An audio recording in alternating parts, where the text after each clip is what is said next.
Hello, magandang umaga sa inyong lahat. Andito po ako sa kanto ng William Street, sakop ng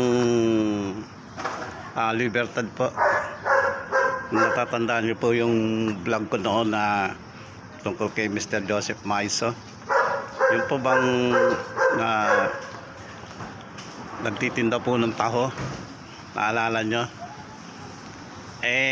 Hinahanap ko po siya.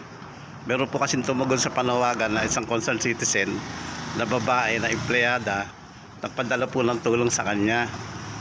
Sa hindi po malamang dahilan, dito po pala ay hindi po siya nagtitinda.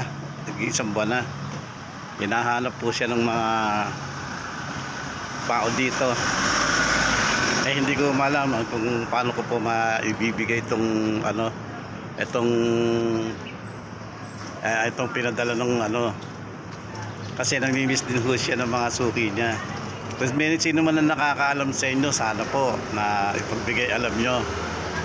Mag-iiwan po ako ng isang numero ko dito sa kakilala niya, sa tao dito, para text po ako, at kung nandito po siya, agad ko pong ibibigay yung perang iniwan sa kanya. Pinibigay, hindi naman po ito kalakihan, pero po ito ay makakatulong na rin sa awat tulong na Diyos na may tumugon. Ito po ay nakapost sa aking Facebook account at saka sa YouTube channel ko po. Ayan, tayo ko nasaan ka man, hinahanap kita. Kasi dahil naghahanap po sa iyo, namimiss nila yung taho mo. Iniisip po nila kung ano na nangyari sa inyo.